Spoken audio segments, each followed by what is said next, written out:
Supply का revision start कर रहे हैं, पेज नंबर 3.2 पे आ जाइए प्लीज। ठीक है, पहले बॉक्स में क्या लिखा हुआ है? पहले बॉक्स में लिखा हुआ है तीन कंडीशन था, sale, barter, exchange, transfer, lease, licence, rental और डिस्पोजल। इस तरह का एक्टिविटी जो है इसको बोलेंगे बिजनेस एक्टिविटी। ये हो गया कंडीशन नंबर 1। सेकंड कंडीशन क्या है? सेकंड कंडीशन है बाबू कि कंसिडरेशन होने का एकदम रिक्वायरमेंट है। थर्ड क्या है? ये एक्टिविटी, ये बिजनेस एक्टिविटी और ये कंसिडरेशन जो रिसीव कर रहे हैं ये बिजनेस पर्पस के लिए होना चाहिए। पर्सनल के लिए होगा तो सप्लाई बनेगा क्या? नहीं बनेगा। तो तीन कंडीशन अपने को क्लियर है। नेक्स्ट बॉक्स में आ जाओ। नेक्स्ट बॉक्स में क्या है? नेक्स्ट बॉक्स के लिए एक अपने एग्जाम्पल देखे थे। वो एग्जाम्पल क्या है? कहाँ गया? सपोज करो कि 20 क्वालिफाइड सीए जो है वो मिलके एक एओपी बनाता है, एक आर्टिफिशियल जुडिशियल पर्सन बनाता है सर्विस प्रोवाइड करने के लिए। तो वो तो सर्विस दोनों को ही दे रहा है, आउटसाइडर को भी दे रहा है, इनसाइडर को भी दे रहा है। करेक्ट है ना मेरा बात? तो आउटसाइडर को देगा तब तो सप्लाई बनेगा, तब तो जीएसटी लगेगा ही। जब इनसाइडर को दे रहा है तो दो बात हो सकेगा। दो बात क्या होगा? एक होगा विथ कंसिडरेशन, एक होगा विदाउट कंसिडरेशन। ठीक है, विथ कंसिडरेशन को सप्लाई मानेंगे, विथ कंसिडरेशन को सप्लाई मानेंगे, अकॉर्डिंगली जीएसटी लगाएंगे। विदाउट कंसिडरेशन को सप्लाई नहीं मानेंगे, उस पर जीएसटी नहीं लगाएंगे। एक यहां पे क्रूशियल पॉइंट ये आ जाता है कि सपोज करो किसी तरह से जो मेंबर है, ठीक है, और जो एओपी है अगर वो रिलेटेड पार्टी बन जाता है तो शेड्यूल 1 के हिसाब से विदाउट कंसिडरेशन वाले पॉइंट के हिसाब से जीएसटी लग जाना चाहिए। तो दोनों केस में जीएसटी हो जाएगा, but that will be a special case. That will be a special case. Normal case में क्या होगा? जब 20 जन है, एक एओपी बनाया है, सपोज करें 20 का नंबर हम 4000 कर दें, तो 4000 का में एक मेंबर का सब्सटैंशियल इंटरेस्ट या सब्सटैंशियल कंट्रोलिंग ओनरशिप हो सकता है क्या एओपी पे? कभी भी नहीं हो सकता है। ठीक है, उस केस में क्या होगा? विथ कंसिडरेशन होगा तो जीएसटी लगेगा, विदाउट कंसिडरेशन होगा तो जीएसटी नहीं लगेगा। क्लियर हो गया? यहां पे आ जाओ। फिर क्या बोल रहा है? Import of service, whether be it personal या फिर बिजनेस यूज के लिए, दोनों ही केस पे जीएसटी, सॉरी जीएसटी का बात नहीं कर रहे हैं ना अपने, यहां पे बात क्या कर रहे हैं? अपने सप्लाई का बात कर रहे हैं। दोनों ही केस में सप्लाई बन जाएगा। हमको एक बात बताना, पर्सनल पर्पस के लिए जो इंपोर्ट ऑफ सर्विस हो रहा है, क्या उसको सप्लाई मान के जीएसटी लगा देते हैं क्या? सप्लाई तो मानते हैं सर, लेकिन जीएसटी नहीं लगता। क्यों नहीं लगता? क्योंकि उस पर एक एग्जम्पशन आ चुका है, exemption notification is available for that. Okay है। उसके बाद बोल रहा है शेड्यूल 1 के बारे में। शेड्यूल 1 में क्या बात लिखा हुआ था प्लीज बता दो मेरे को। शेड्यूल 1 में कितना बात लिखा था पहले ये बताओ। शेड्यूल 1 में 4 बात लिखा होता। पहला बात क्या था? Permanent transfer of business asset ITC on which has been availed. Important, ITC has been availed. अगर आप आईटीसी अवेल नहीं कर रहे हो तब तो कोई दिक्कत नहीं है, तब तो वो सप्लाई मत बनाओ, जीएसटी मत तो कोई फर्क नहीं पड़ेगा। जिस चीज़ों पे आईटीसी ब्लॉक्ड है जैसे कि कार, उसका भी अगर हम ट्रांसफर करते हैं तो वो भी सप्लाई नहीं बनेगा। हम लोग को इस बात पे क्लैरिटी है क्या? उसके बाद क्या आता है? Related person and distinct person.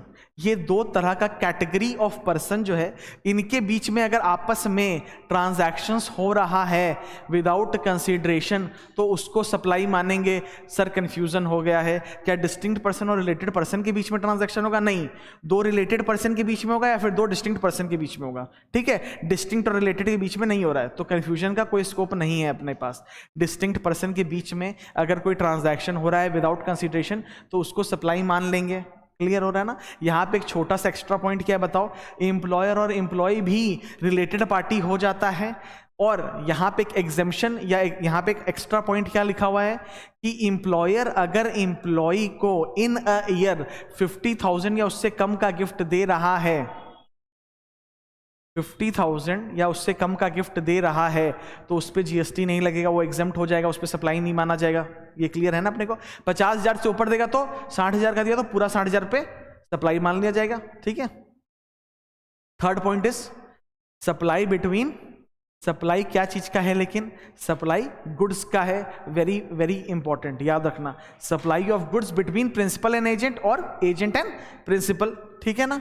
Agent और प्रिंसिपल और या फिर प्रिंसिपल और एजेंट के बीच में कोई भी ट्रांसफर हो रहा है विदाउट कंसिडरेशन अगर हो रहा है तो उसको सप्लाई मान लेंगे। प्रिंसिपल और एजेंट होने के लिए एकदम एकदम इंपॉर्टेंट क्राइटेरिया क्या है कि एजेंट के पास ओनरशिप ट्रांसफर करने का भी राइट हो और ओनरशिप प्रिंसिपल के बिहाफ में एक्सेप्ट करने का भी राइट हो। ये राइट हम लोग को कैसे पता चलता है कि वो इनवॉइस इशू कर पा रहा है कि नहीं अपने नाम पे, ठीक है ना, या फिर किसी और से जब गुड्स रिसीव कर रहा है तो उसको अपने नाम पे इनवॉइस इशू करवा पा रहा है कि नहीं करवा पा रहा है। अपने क्लियर है इस बात पे। लास्ट वाला क्या आता है, रिलेटेड पार्टी अगर इंपोर्ट ऑफ ट्रांजैक्शंस में, इंपोर्ट ऑफ सर्विसेज में अगर इन्वॉल्व है विदाउट कंसिडरेशन तो उसको सप्लाई मान लिया जाएगा। अपने क्लियर है क्या इस बात पे। वो चार्ट देखने का दरकार है क्या, जो छोटा सा एक चार्ट बना हुआ था इंपोर्ट ऑफ सर्विस के नीचे, ज्यादा क्लैरिटी के लिए। क्या है import of service for consideration, तो बिजनेस पर्पस के लिए होगा तो जीएसटी लगेगा, जीएसटी लगेगा तो कैसे लगेगा, आरसीएम लगाएंगे। अच्छा आरसीएम लगाने के लिए तो मेरे पास सर वैल्यू ही नहीं है, तो वैल्यू अवेलेबल है तो बहुत अच्छा बात है, नहीं अवेलेबल है तो मार्केट वैल्यू हो जाएगा। मार्केट वैल्यू भी अगर डिटरमाइनेबल नहीं है तो वैल्यूएशन रूल्स के पास चले जाएंगे। क्लियर है ना ये बात। और सपोज करो पर्सनल यूज के लिए है तो सप्लाई तो बन जाएगा लेकिन एग्जेम्प्ट हो जाएगा। विदाउट कंसिडरेशन यहां पे एक बार प्लीज लिख लेना आरपी और यहां पे लिख लेना ऑल, ठीक है ना। विदाउट कंसिडरेशन सबके लिए है क्या, विदाउट कंसिडरेशन सिर्फ आरपी के लिए है। RP related party, related party अगर बिजनेस के लिए कर रहा है तो सप्लाई है, टैक्स लगेगा आरसीएम के हिसाब से। अगर पर्सनल के लिए तो सप्लाई ही नहीं बनता है, पर्सनल के लिए तो सप्लाई ही नहीं बनता है। क्या आपने शेड्यूल 2 में मूव कर सकते हैं क्या। शेड्यूल 2 में मूव करने से पहले यहां जो रेलेवेंट बॉक्स है शेड्यूल 2 के लिए वो पढ़ लें। वेयर सर्टेन एक्टिविटीज और ट्रांजैक्शन कंस्टिट्यूट अ सप्लाई, मतलब सप्लाई कंस्टिट्यूट हो चुका है, अपने को ये जानना है कि वो सप्लाई ऑफ गुड्स है या सप्लाई ऑफ सर्विस है। आ जाओ शेड्यूल 2 में आ जाओ, पेज नंबर बता रहे हैं, पेज नंबर है आपका 16, पेज नंबर 16 में आ जाओ। सबसे पहला बात क्या बोला हुआ है, transfer of ownership. Transfer of ownership कैसे हो सकता है, गुड्स के केसेस में क्या हुआ, गुड्स के केसेस में हम ओनरशिप अगर किसी को ट्रांसफर कर दें, राइट ट्रांसफर कर दें तो वो सप्लाई ऑफ गुड्स हो जाएगा। अनडिवाइडेड शेयर को अनडिवाइडेड शेयर के अंदर जो मेरा राइट है अगर हम उसको ट्रांसफर कर रहे हैं तो उसको क्या बोला जाएगा, उसको सप्लाई ऑफ गुड्स बोला जा सकता है क्या, नहीं। सप्लाई ऑफ गुड्स कब बोला जा सकता है, जब टाइटल ट्रांसफर हो जाए, टाइटल तो ट्रांसफर करने का आपके पास राइट ही नहीं है। अनडिवाइडेड शेयर का मतलब क्या है, कॉमन एरिया, ठीक है, या कॉमन होल्डिंग जिसको आप अकेले नहीं बेच सकते हो बिना सबके सहानुभूति बोलते हैं क्या, सहमति के, ठीक है ना। तो उस केस को क्या बोलेंगे, सप्लाई ऑफ सर्विस, ठीक है। हायर परचेस टाइप का ट्रांजैक्शन को क्या बोलेंगे, सप्लाई ऑफ गुड्स, ठीक है। आगे आ जाओ, लैंड बिल्डिंग, लैंड और बिल्डिंग तो यहाँ पे कवर कर दिया। बोला कि लैंड और बिल्डिंग को लेके कोई भी चीज अगर आप ले रहे हो, rent, let out, lease, easement, कुछ भी करके अगर आप लैंड को यूज करने के लिए पैसा ले रहे हो तो उसको सप्लाई ऑफ सर्विस बोला जाएगा। Same goes for building, building कोई भी तरह का हो, चाहे इंडस्ट्रियल हो, चाहे कमर्शियल हो, चाहे रेसिडेंशियल हो, अगर आप उसको बिजनेस पर्पज के लिए लीज या लेट आउट कर रहे हो तो उसको क्या बोला जाएगा, सप्लाई ऑफ सर्विस। यहीं पर एक बात और कवर कर लेते हैं, लैंड और बिल्डिंग तो हो गया, दो इमूवेबल प्रॉपर्टी यहाँ पे कवर हो गया है, लेकिन इमूवेबल प्रॉपर्टी में तो और भी बहुत सारा चीज आ जाता है, जैसे कि गाड़ी का सर्विस सेंटर, पेट्रोल पंप, उसमें भी तो बहुत सारा ऐसा स्ट्रक्चर्स है जो कि उसी के रिस्पेक्टिव जगह में यूज करने के लिए बनाया गया, उसको उखाड़ के थोड़ा निकाल सकते हैं बार बार निकाला, बार बार इंस्टॉल किया, उसको नहीं हो सकता ना, वो भी इमूवेबल स्ट्रक्चर, इमूवेबल प्रॉपर्टी हो गया। तो उसके लिए बोला गया कि अगर उसको आप रेंट पे दे रहे हो किसी को तो उसको भी सप्लाई ऑफ सर्विस बोला जाएगा। अपने क्लियर हैं क्या इस बात पे। उसके बाद आ जाता है, बताओ, transfer of business, permanent transfer of business asset को क्या बोलेंगे, supply of goods. Temporary transfer को क्या बोलेंगे, टेम्पररी ट्रांसफर को बोलेंगे सप्लाई ऑफ सर्विस।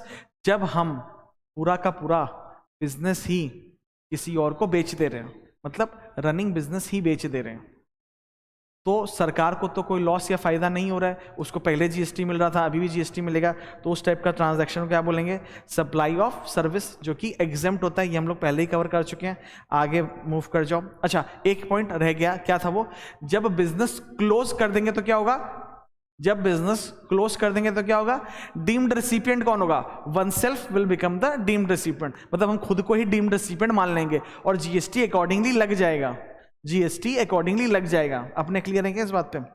फिर उसके बाद क्या आता है, supply relating to construction before issuance of completion certificate. एक बार आगे आ जाए क्या, डायग्राम से देखेंगे तो ज़्यादा इंपॉर्टेंट, ज़्यादा अच्छा लगेगा। Sale of under construction property page number 20 पे आ जाओ प्लीज। यहां पे पॉइंट ऑफ व्यू क्या है? यहां पे पॉइंट ऑफ व्यू है कि प्रमोटर जो है वो बेचने के लिए, खरीदारों के लिए बेचने के लिए उसने प्रॉपर्टी कंस्ट्रक्ट किया है। बहुत अच्छा बात है, ठीक है। मेरे को एक बात बताओ, कंप्लीशन सर्टिफिकेट मिलने के बाद कोई प्रॉपर्टी क्या बन जाती है? Immovable property. It is no more under constructed property या अंडर कंस्ट्रक्शन प्रॉपर्टी, ठीक है। इमूवेबल प्रॉपर्टी पे जीएसटी लगता है क्या? नहीं लगता, तो सप्लाई नहीं है, बात खत्म कर दो वहीं से। लेकिन जब अंडर कंस्ट्रक्शन रहता है तो जीएसटी लगेगा। ये चीज पता कैसे करेंगे? ये चीज पता दो चीज से होगा, ठीक है, कि हमको इंटायर कंसिडरेशन अगर कंप्लीशन सर्टिफिकेट के बाद मिला है, इंटायर कंसिडरेशन अगर कंप्लीशन सर्टिफिकेट के बाद मिला है तो नो जीएसटी, बिकॉज तब जो प्रॉपर्टी है वो इमूवेबल प्रॉपर्टी हो गया था। लेकिन अगर सीसी के पहले ही हमको कोई भी कंसिडरेशन मिल रहा है तो जीएसटी लग जाएगा पूरे पे। ओके है क्या? अच्छा, कंप्लीशन कैसे पता चलता है? दो तरह से, कंप्लीशन सर्टिफिकेट मिल जाए या फिर फर्स्ट ऑक्यूपेंसी हो जाए। फर्स्ट ऑक्यूपेंसी के लिए कोई को रहने के लिए आना पड़ेगा ना, वहां पे तो बेफालतू का डाउट नहीं राइज कर सकते ना, ऐसी टूटा फूटा बिल्डिंग में रहने लग गए जाके। There has to be substantial evidence for that also. Okay, GST evade करना ऐसे not possible, that too for a small category of tax payers. ये टैक्स पेयर्स कौन हुआ? प्रमोटर। यहां तो हम प्रमोटर का बात कर रहे हैं ना, तो वो लोग ऐसे कंसील या हाइड नहीं करता है जनरली। ओके है, क्लियर है? आगे मूव कर लो चलो। उसके बाद आता है आईपीआर यूजेज। आईपीआर यूजेज में एक बहुत बड़ी एग्जांपल दी थी तुम लोग को, ब्लूटूथ। ब्लूटूथ बनाने का हम राइट दे रहे हैं, पेटेंट को यूज करने का राइट दे रहे हैं, एरिक्सन दे रहा है, ठीक है। अगर वो लोग नहीं, एरिक्सन से पेटेंट लेगा कौन? सैमसंग, एप्पल, डेल, जो भी आदमी ब्लूटूथ सर्विसेज को यूज कर रहा है, ब्लूटूथ बना रहा है, तो एरिक्सन उस पर पेटेंट का क्लेम ठोक सकता है ना। इस तरह का जो ट्रांजैक्शन होगा ना, कौन सा तरह का ट्रांजैक्शन? पेटेंट यूज करने का ट्रांजैक्शन जो एरिक्सन दे रहा है सबको, उसको बोलेंगे सप्लाई। उसके बाद आता है सॉफ्टवेयर। सॉफ्टवेयर से रिलेटेड कोई भी चीज होता है ना, डेवलपमेंट हो, प्रोग्रामिंग हो, डिजाइनिंग हो, कस्टमाइजेशन हो, अडेप्टेशन हो, इंस्टॉलेशन हो, कोई भी तरह का जो सर्विस होगा उसको हम लोग सप्लाई ऑफ सर्विस बोलेंगे। क्लियर है? Right, refrain from doing an act. Refrain from doing an act क्या हुआ? फिल्म वाला एग्जाम्पल, 5 स्टार होटल के सामने ढाबा, ढाबा हटा दो, हम तुमको पैसा दे देंगे monthly. Better example, cable company. Cable company का एरिया जो है कॉन्साइड कर रहा है वेन डायग्राम में, ठीक है ना, तो वो बोला भैया तुम इन एरिया को मत डिस्ट्रीब्यूट करो, तुम्हारा इससे इनकम 20,000 हो रहा था, हम तुमको 18,000 हर महीने का दे देंगे बिना डिस्ट्रीब्यूट की। बात खत्म हो गया ना, refrain from doing an act. फिर उसके बाद आ गया रेसिडुअरी प्रोविजन, ये अपने कर लेंगे। दो चीज को अपने बोले हैं सप्लाई ऑफ सर्विस, किसको बोले हैं? वर्क्स कॉन्ट्रैक्ट को। और एक दूसरा क्या है? रेस्टोरेंट टाइप का सर्विस को। रेस्टोरेंट टाइप का सर्विस के अलावा क्या हो सकता है? सेमिनार, जहां पे फूड प्रोवाइड किया जा रहा है। यहां पे इंपॉर्टेंट बात याद रखने का क्या है? एल्कोहल अगर दे रहा है तो नहीं बनेगा, एल्कोहल नहीं सर्व कर सकता। ओके है? शेड्यूल 2 कंप्लीट हो गया क्या? शेड्यूल 3 में मूव कर जाए। शेड्यूल 3 में क्या बोल रहा है? सबसे पहला बात क्या बोल रहा है? एम्प्लॉयर एम्प्लॉय का रिलेशन को जीएसटी के बाहर कर दो। मतलब एम्प्लॉय जो एम्प्लॉयर को सर्विस प्रोवाइड कर रहा है in the course of employment, उसको सप्लाई से बाहर कर दीजिए आप। उसके बाद बोल रहा है सर्विस बाय कोर्ट, ट्राइब्यूनल, ठीक है, कोई भी लेवल पे, चाहे डिस्ट्रिक्ट कोर्ट हो, सेशन कोर्ट हो, हाई कोर्ट, सुप्रीम कोर्ट, वो जो भी तरह का नॉमिनल फीस भी ले रहा है ना, उसको सप्लाई से बाहर कर दिया जाएगा। सप्लाई से बाहर कर दिया जाएगा मतलब जीएसटी भी नहीं लगाया जाएगा। उसके बाद क्या हो रहा है? एमपी, एमएलए, ये लोग जो है, ये लोग सर्विस प्रोवाइड कर रहे हैं देश को, गवर्नमेंट को, उसको भी सप्लाई नहीं माना जाएगा। उसके बाद क्या है? Service relating to death. Death related जो सर्विस है, mortuary, crematorium, burial, funeral, mortuary van, ये सारा सर्विस जब प्रोवाइड होगा तो उस पर सप्लाई नहीं माना जाएगा और उस पर जीएसटी नहीं लगाया जाएगा। उसके बाद है sale of immovable property, noting in mind that under construction property पे जीएसटी लगेगा। अगर सीसी और फर्स्ट ऑक्यूपेंसी हो जाता है और वो इमूवेबल प्रॉपर्टी बन जाता है, उस पे जीएसटी नहीं लगेगा, उसको सप्लाई मानेंगे ही नहीं। आगे एक्शनेबल क्लेम। एक्शनेबल क्लेम बहुत बार कर चुके हैं, लॉटरी, बेटिंग, गैम्बलिंग को छोड़ के बाकी जितना भी एक्शनेबल क्लेम है उस पर सप्लाई नहीं बनेगा और जीएसटी भी नहीं लगेगा। उसके बाद क्या आता है? Entity to entity. Entity to entity मतलब यूएसए से जापान में अगर सामान सप्लाई हो रहा है तो उससे इंडिया को क्या लेना देना? उस पर सप्लाई भी नहीं बनेगा, उस पर जीएसटी भी नहीं लगेगा। लास्ट वाला पॉइंट क्या था? डायग्राम पे आ जाओ प्लीज, पेज नंबर 28 पे आ जाओ प्लीज। यहाँ पे हम लोग को 3-4 चीज समझने का रिक्वायरमेंट है। सबसे पहला क्या था, कस्टम के पास सामान कहाँ कहाँ पे रह सकता है। कस्टम के पास सामान 2 जगह पे रह सकता है, एक है बाबू कस्टम पोर्ट और दूसरा है कस्टम वेयरहाउस। दोनों ही कस्टम का जगह है। इस जगह से सामान बाहर निकालने पर क्या लगता है, कस्टम ड्यूटी, इंपोर्ट ड्यूटी या फिर और आईजीएसटी। कस्टम ड्यूटी और आईजीएसटी लगाने का राइट आईजीएसटी एक्ट में किसको दिया हुआ है, कस्टम वाले लोग को दिया हुआ है, वो लोग कर सकता है। ठीक है, एक बात खत्म। दूसरा बात क्या है कि इंडिया में गुड्स इंपोर्ट किया जाता है तो उसके साथ क्या होता है, 2 तरह का चीज हो सकता है, या तो फर्दर एक्सपोर्ट कर दिया जाएगा या फिर वो होम कंजम्पशन के लिए क्लियर करा लिया जाएगा, कस्टम क्लियरेंस हो जाएगा उसका। ठीक है ना। तो अपना 3 सिनेरियो क्या बनता है इसमें कि गुड्स निकल तो गया, आ रहा था यहां पर इंडिया में, हम बीच ही में किसी और को भिजवा दिए, तो क्या वो सप्लाई बन जाएगा? नहीं। घर के बाहर आया ही नहीं, रास्ता में था, वहीं से किसी और बिल्डिंग में भिजवा दिए तो सप्लाई नहीं बनेगा। ठीक है। घर के बाहर आके रखा हुआ है, मतलब कस्टम पोर्ट में आके रखा हुआ है, वहीं से ही हम किसी और को एक्सपोर्ट करा दिए, हम दूसरा बिल्डिंग में भिजवा दिए सीधा का सीधा ही, तो क्या उसको हम सप्लाई मानेंगे क्या? नहीं। मेरे घर के बाहर रखा हुआ था, हम सामने वाले फ्लैट के घर के बाहर में रख दिए, क्या इसको सप्लाई मानेंगे क्या? इसको भी सप्लाई नहीं मानेंगे। क्लियर हो रहा है ना। हम जब घर के अंदर लेके आएंगे, मतलब जब हम कस्टम क्लियरेंस करा लेंगे, कस्टम क्लियरेंस का मतलब क्या, कस्टम ड्यूटी पे कर देंगे और आईजीएसटी पे कर देंगे। ठीक है ना। घर के अंदर लाना मतलब कस्टम ड्यूटी, होम कंजम्पशन। दूसरा फ्लैट में रखना मतलब किसी और पर्सन जो इंडिया में ही है उसको भेज देना। ठीक है। रास्ता में से दूसरा बिल्डिंग को भेज देना मतलब यहीं से किसी और को, रास्ता से किसी और को एक्सपोर्ट कर देना। आके दूसरा बिल्डिंग में भेजना मतलब आ गया कस्टम में, लेकिन हम किसी और को भेज दिए। सारा बात क्लियर हो रहा है ना, बहुत अच्छा से समझा हुआ था अपना। ठीक है ना, कोई दिक्कत नहीं हो रहा है। शेड्यूल 3 कंप्लीट हो चुका है क्या? शेड्यूल 3 कंप्लीट हो गया। आ जाओ कंपोजिट सप्लाई में आ जाओ। कंपोजिट सप्लाई का जो सेक्शन है वो हम लोग क्या बता रहे हैं, हम लोग कंपोजिट सप्लाई और मिक्स सप्लाई का डेफिनेशन नहीं बताता है, वो हमको बताता है इन लोग पे टैक्स कैसे लगाया जाएगा।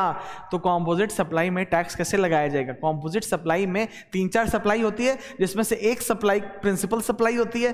ठीक है। वो प्रिंसिपल सप्लाई की वजह से ही एंसेलरी सप्लाईज जन्म ले रही हैं, जैसे कि फ्लाइट का टिकट बुक करते टाइम में खाना इज सेकेंडरी या ancillary supply, insurance is ancillary supply, principal या फिर प्रीडोमिनेंट सप्लाई क्या है, फेयर का, जो फेयर मेरे से ले रहा है। ठीक है। अगर तीनों का रेट अलग है तो हम किसका रेट को लेंगे टैक्स निकालने के लिए, प्रिंसिपल सप्लाई वाला को लेंगे। प्रिंसिपल सप्लाई क्या है, जाना, भाड़ा जो लग रहा है मेरा फ्लाइट के थ्रू जाना, उसका जो है उसको प्रिंसिपल सप्लाई बोला जाएगा। यहाँ पे अपने को क्लैरिटी है।